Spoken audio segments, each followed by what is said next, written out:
Hi, എല്ലാവർക്കും സുഖമല്ലേ? Nursing ക്ലൗഡിൻ്റെ പുതിയൊരു വീഡിയോയിലേക്ക് എല്ലാവർക്കും സ്വാഗതം. നമ്മൾ ക്ലിനിക്സിൽ പോകുമ്പോഴത്തേനും എല്ലാ ദിവസവും കേൾക്കാറുള്ളതും കാണാറുള്ളതുമായിട്ടുള്ളൊരു ഫ്ലൂയിഡാണ് RL എന്ന് പറയുന്നത്, അല്ലേ? ദാറ്റ് ഈസ് റിംഗർ ലാക്റ്റേറ്റ് എന്ന് പറയുന്നത്. അപ്പോൾ RLൻ്റെ ഇമ്പോർട്ടൻസിനെ പറ്റിയിട്ടോ അല്ലാന്നുണ്ടെങ്കിൽ അതിൽ എന്തൊക്കെയുണ്ട് എന്നുള്ളത് നമ്മൾ പലരും മിക്കവാറും ശ്രദ്ധിച്ചിട്ടുണ്ടാവില്ല, അല്ലേ? സോ അങ്ങനെയുള്ള കുറച്ച് RLനെ പറ്റിയിട്ടുള്ള കാര്യങ്ങളും കുറച്ച് എക്സാം പോയിൻറ്റ്സുമാണ് നമ്മൾ ഈ ഒരു വീഡിയോയിൽ പറയാൻ ഉദ്ദേശിക്കുന്നത്. സോ ശരിക്കും RL എന്ന് പറയുമ്പോഴത്തേനും അത്ര വലിയ ഭീകരണമൊന്നുമല്ല, ഒരു പാവപ്പെട്ട ഐസോട്ടോണിക് ക്രിസ്റ്റലോയിഡ് സൊല്യൂഷനാണ്, അല്ലേ? പറഞ്ഞപ്പോൾ അങ്ങ് എളുപ്പത്തിൽ പറഞ്ഞു. ഐസോട്ടോണിക് എന്ന് പറയുമ്പോൾ നിങ്ങൾക്ക് എല്ലാവർക്കും അറിയായിരിക്കും, നമ്മുടെ ബ്ലഡിൽ, അതായത് പ്ലാസ്മയുടെ ഓസ്മോലാരിറ്റി തന്നെ മെയിൻറ്റെയിൻ ചെയ്യുന്ന സൊല്യൂഷൻസിനെയാണ് ഐസോട്ടോണിക് സൊല്യൂഷൻ. RL, NS ഇതെല്ലാം ഐസോട്ടോണിക് സൊല്യൂഷൻസാണ്. അപ്പോൾ ഐസോട്ടോണിക് ആയിട്ടുള്ള ഒരു ക്രിസ്റ്റലോയിഡ് സൊല്യൂഷനാണ് RL എന്ന് പറയുന്നത്. നിങ്ങൾ കേട്ടിട്ടുണ്ടാകും, പലപ്പോഴും ബേൺസ് പേഷ്യൻസൊക്കെ കാഷ്വാലിറ്റിയിലോട്ടോ അല്ലെങ്കിൽ അതുപോലെ ഡിപ്പാർട്ട്മെൻറ്റ്സിലേക്ക് വരുമ്പോഴത്തേനും ഡോക്ടേഴ്സ് ആദ്യം പ്രിസ്ക്രൈബ് ചെയ്യുന്നത് മിക്കവാറും RL തന്നെയായിരിക്കും. ഓക്കെ, അപ്പോൾ അതാണ് RLനെ പറ്റിയിട്ടുള്ള ഒരു ചെറിയൊരു കാര്യം. ഇനി RLൻ്റെ വേറെ ഏതെങ്കിലും പേരുകൾ നിങ്ങൾ കേട്ടിട്ടുണ്ടോ എന്നറിയില്ല.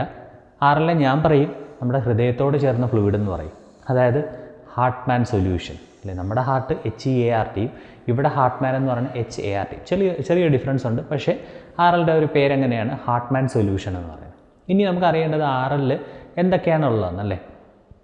RL നമ്മൾ നോക്കിക്കഴിഞ്ഞാൽ മെയിൻലി അതിൽ ഇലക്ട്രോലൈറ്റ്സ് ആണുള്ളത്. ഏതൊക്കെയാണ് ഇലക്ട്രോലൈറ്റ്സ് എന്ന് പറഞ്ഞാൽ സിമ്പിളായിട്ടൊന്ന് ആലോചിച്ച് നോക്കുക. നമുക്ക് ഏതൊക്കെ ഇലക്ട്രോലൈറ്റ്സ് അറിയാം? സോഡിയം, പൊട്ടാഷ്യം, കാൽഷ്യം, ക്ലോറൈഡ്, അങ്ങനെ പോകും, അല്ലേ? അപ്പോൾ ഇതൊക്കെ തന്നെയാണ് ഇതിലുള്ളത്. സോഡിയം, പൊട്ടാഷ്യം, കാൽഷ്യം, ക്ലോറൈഡ്, അല്ലേ? നമ്മൾ ഇത്രയല്ലേ പറഞ്ഞത്. അതിൻ്റെ കൂടെ ഒരു ലാക്റ്റേറ്റും കൂടെ വരും. ഓക്കെ, സോ ഇത്രയാണ് ഇതിലുള്ളത്. ഇനി ഇത് പോരാ, ഇതിൽ എത്രയാണ് ഓരോന്നിൻ്റെയും ഇലക്ട്രോലൈറ്റ്സിൻ്റെ കോൺസെൻട്രേഷൻ എന്നുള്ളത് നോക്കിക്കഴിഞ്ഞാൽ, ഇപ്പോൾ സോഡിയത്തിൻ്റെ നമ്മൾ നോക്കിക്കഴിഞ്ഞാൽ എല്ലാം പറയുന്നത് മില്ലി ഈക്വലൻസ് പെർ ലിറ്ററിലാണ്. ഇപ്പോൾ സോഡിയത്തിൻ്റെ ആണെന്നുണ്ടെങ്കിൽ 131 മില്ലി ഈക്വലൻസ് പെർ ലിറ്റർ ആണ് ഉള്ളത് ആ ബോട്ടിലിൽ. ഇനി ക്ലോറൈഡ് നോക്കിക്കഴിഞ്ഞാൽ 111 ആണുള്ളത്, 111, ഓർക്കാമല്ലോ, അല്ലേ? Chloride 111 milli equivalence per litre. ഇനി പൊട്ടാഷ്യം എത്രയെന്ന് വെച്ച് കഴിഞ്ഞാൽ ദാറ്റ് ഈസ്, നമുക്കറിയാം പൊട്ടാഷ്യം നോർമൽ വാല്യൂ 3.5 to 5 ആണെന്ന് അറിയാം, അല്ലേ? അപ്പോൾ ആ നോർമൽ ഹയർ വാല്യൂവിന് ഇങ്ങനെ എടുത്താൽ മതി, ദാറ്റ് ഈസ് 5. പൊട്ടാഷ്യം 5 ഉണ്ട്. അതുപോലെ തന്നെ കാൽഷ്യം ഉള്ളത് വെറും 2 മില്ലി ഈക്വലൻസ് പെർ ലിറ്ററാണ്. അപ്പോൾ ഇത്രയാണ് നമുക്ക് ഇതിൽ വരുന്ന ഒരു ഇലക്ട്രോലൈറ്റ്സ് ആയിട്ട് പറയുന്നത്. ഇനി പക്ഷേ നമ്മളൊരു RLൻ്റെ ബോട്ടിൽ എടുത്തു കഴിഞ്ഞാൽ ഇങ്ങനെ സോഡിയമോ പൊട്ടാഷ്യമോ കാൽഷ്യമോ എന്ന് പറഞ്ഞ് പ്രത്യേകം കാണത്തില്ല, അല്ലേ?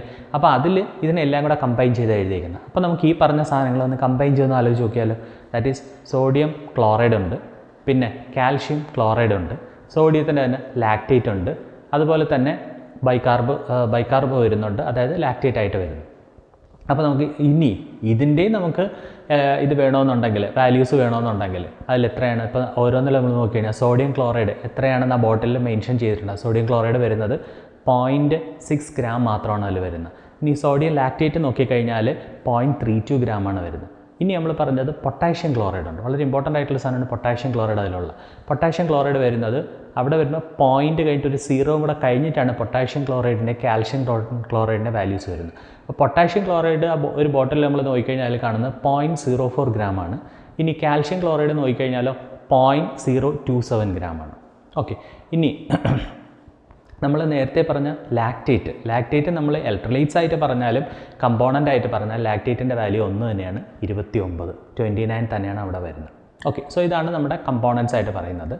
ഇനി അടുത്ത ഇതിൽ ഒരു സാധനം കൂടെ അറിയാണ്ട്, ഓസ്മോലാരിറ്റി എന്ന് പറയും. ഓക്കെ, അപ്പോൾ നമ്മുടെ RLൻ്റെ ഓസ്മോലാരിറ്റി എന്ന് പറയുമ്പോൾ നമ്മൾ ഓൾറെഡി പറഞ്ഞു RL ഐസോട്ടോണിക് സൊല്യൂഷൻ ആണ് നമ്മൾ ഓൾറെഡി പറഞ്ഞു, അല്ലേ? അപ്പോൾ ഐസോട്ടോണിക് സൊല്യൂഷൻ എന്ന് പറയുമ്പോഴത്തേക്കും ബ്ലഡിൻ്റെ സെയിം ഓസ്മോലാരിറ്റി എന്നുള്ളത് നമ്മൾ പറഞ്ഞു. അപ്പോൾ ബ്ലഡിൻ്റെ ഓസ്മോലാരിറ്റി എത്രയെന്നുള്ളത് നിങ്ങൾക്ക് അറിയാമായിരിക്കും. 275 to 295 milli osmol per litre ആണ് ബ്ലഡിൻ്റെ ഓസ്മോലാരിറ്റി എന്ന് പറയുന്നത്. അപ്പോൾ അത് തന്നെയാണ് ഇവിടെയുള്ളത്. ഇനി കുറച്ചുകൂടെ പ്രിസൈസ് ആയിട്ട് പറയണമെന്നുണ്ടെങ്കിൽ മിക്ക RLൻ്റെ ബോട്ടിലുകളിൽ എഴുതിയിരിക്കുന്ന ഒരൊറ്റ വാല്യൂ ആണ്, that is 278 milli osmol per litre ആണ് നമുക്ക് RLൻ്റെ ഓസ്മോലാരിറ്റി ആയിട്ട് പറയേണ്ടത്. അപ്പോൾ നമ്മൾ RLൻ്റെ കമ്പോണൻസ് പഠിച്ചു കഴിഞ്ഞു, മനസ്സിലാക്കി കഴിഞ്ഞു. അതുപോലെ തന്നെ RLൻ്റെ ഓസ്മോലാരിറ്റി വരെ നമ്മൾ മനസ്സിലാക്കി കഴിഞ്ഞു. ഓക്കെ, ഞാൻ ഒരു കാര്യം പറഞ്ഞോട്ടെ.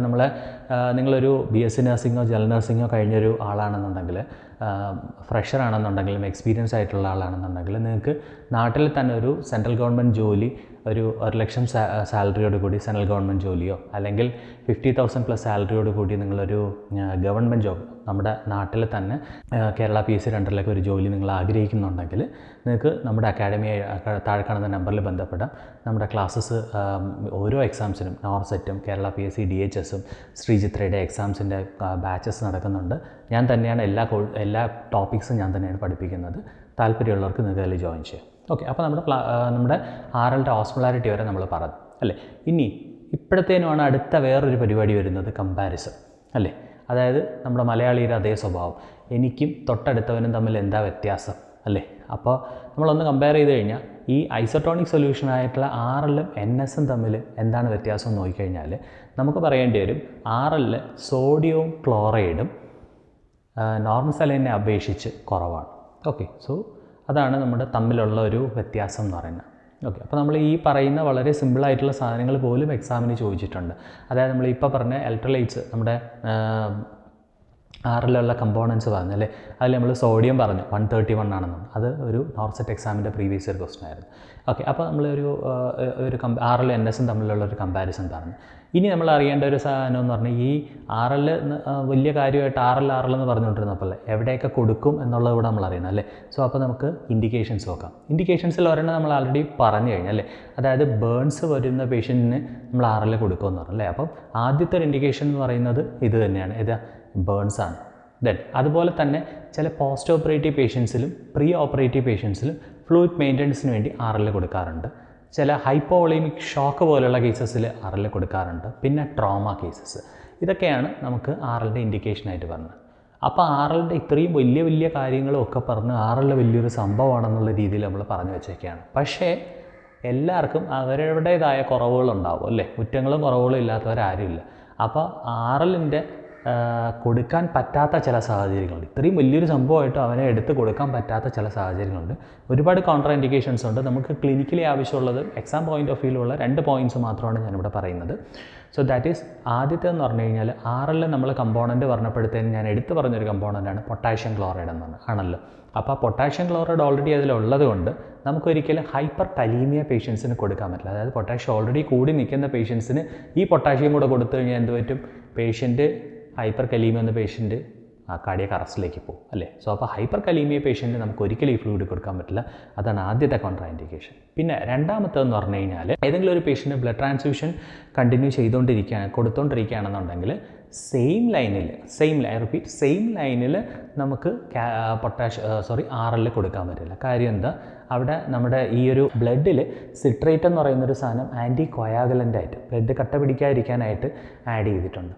അപ്പോൾ അവിടത്തേക്ക് അതേ ലൈനിലേക്ക് നമ്മൾ ഈ ഇതും കൂടെ RLും കൂടെ കൊടുത്തു കഴിഞ്ഞാൽ ഇത് തമ്മിൽ ബൈൻഡ് ചെയ്തിട്ട് അവിടെ എന്ത് സംഭവിക്കും, ബ്ലഡ് ക്ലോട്ടിങ് സംഭവിക്കും അല്ലേ, ബ്ലഡ് ക്ലോട്ട്സ് ഉണ്ടാവും. സോ അങ്ങനെയെങ്കിൽ ഫ്ലൂയിഡ് ഫ്രണ്ടിലോട്ട് പോവോ ഇല്ല. അപ്പോൾ 2 കോൺട്രാ ഇൻഡിക്കേഷനാണ് പറഞ്ഞത്. ഒന്ന് ഹൈപ്പർ കലീമിയയും, രണ്ടാമത്തെ during blood transfusion in the same line. ഇതൊരു 2 കോൺട്രാ ഇൻഡിക്കേഷൻ, വളരെ ആവശ്യമുള്ള 2 കോൺട്രാ ഇൻഡിക്കേഷൻ മാത്രമാണ് പറഞ്ഞത്.